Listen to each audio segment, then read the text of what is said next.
28 मध्ये आपलं नाव संभावित उमेदवार म्हणून सुरू आहे आणि या प्रभागात 28 मध्ये काय काय विकास कामं राहिलेली आहे, आखडलेली आहेत आणि अशा आपल्याला पूर्ण करायचे आहेत, काय सांगाल? सर्व पहिले तर मी आपला परिचय देतो. माझं नाव अमर मुरलीधर टिचकुले. मी या भागाचा गेल्या 2 टर्म मी इथे वॉर्डाचा अध्यक्ष म्हणून काम केलं. नुकतीच माझी संयोजक यापदी निवड झाली. तर ह्या प्रभागाचा संयोजक म्हणून माझ्याकडे दायित्व आहे. आणि राहिला विषय विकासाचा, तर विकासाचा जर आपण विचार जर केला तर आपण इथून आम्ही जेव्हा भाजपमध्ये काम केलं आणि ते भाजपचे आमदार यायचे होते आणि त्याचबरोबर इथे भाजपचे नगरसेवक नव्हते, त्यावेळेसचं जर आपण जर दिघोरीचं जर बघितलं असेल तर दिघोरीमध्ये विकासाच्या बाबतीत अतिशय दयनीय व्यवस्था होती, परिस्थिती होती.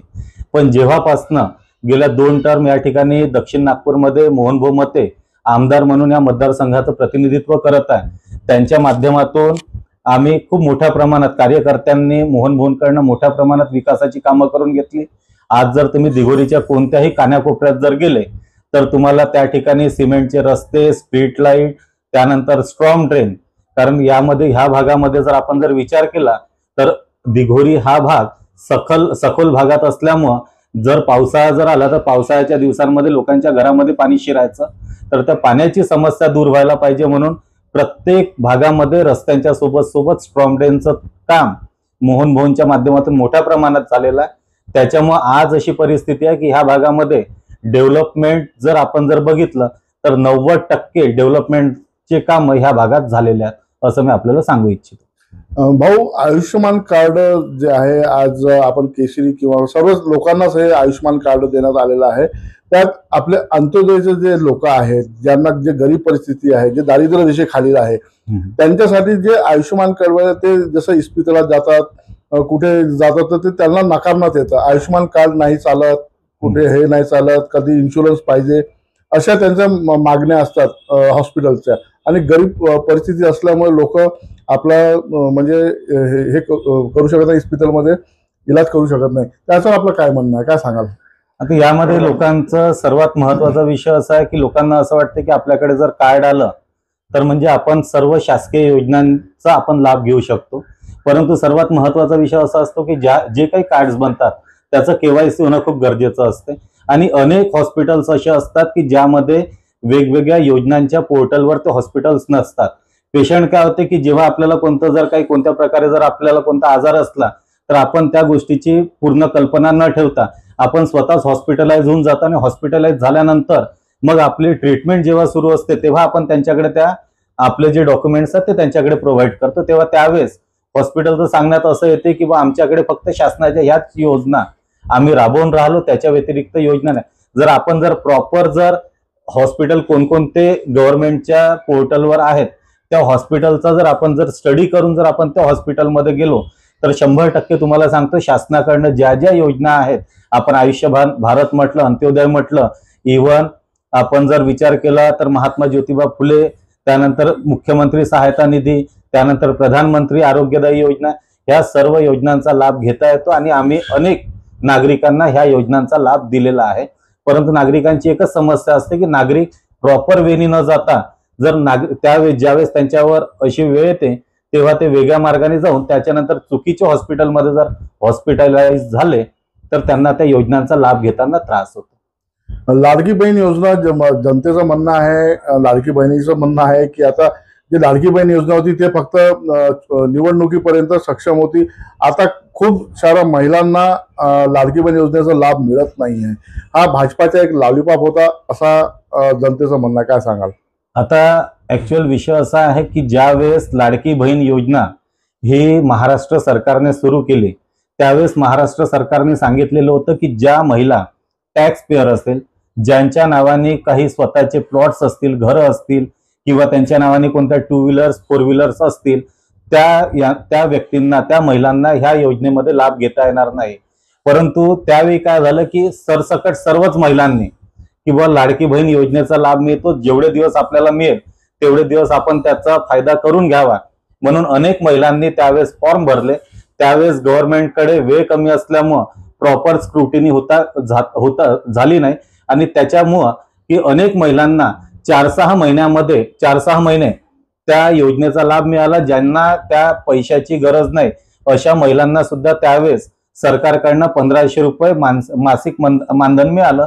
परंतु त्यानंतर जेव्हा मग शासनाने जी गोष्ट बोललेली होती त्याच्यावर जेव्हा शासनाने स्क्रुटिनी केली, त्याच्यामध्ये अनेक महिला अशा आढळल्या की ज्यांच्याकडे स्वतःचं घर आहे, स्वतःची 2 व्हीलर आहे, अनेकांच्या नावाने स्वतःची 4 व्हीलर आहे, अनेक महिला बिझनेस वुमन आहेत.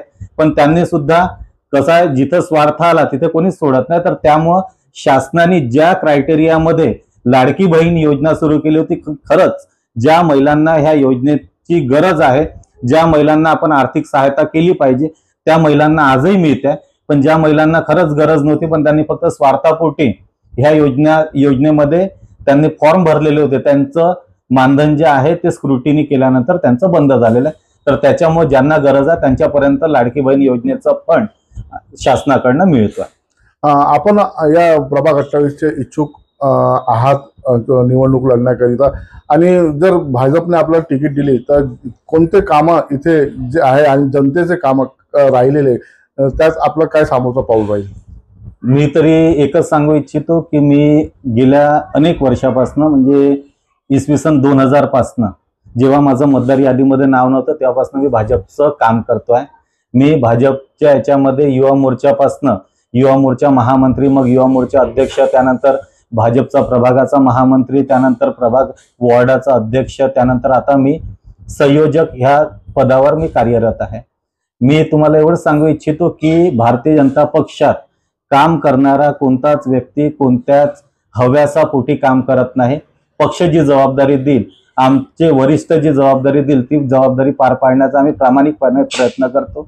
मी सुद्धा स्वतःबद्दल सांगताय की मी या ठिकाणी इच्छुक आहे, कारण मी एवढे वर्ष काम केलेलं आहे, जनतेची सेवा केलेली आहे, जनतेला कधीच कोणत्याही प्रकारे मी नाराज केलेलं नाही.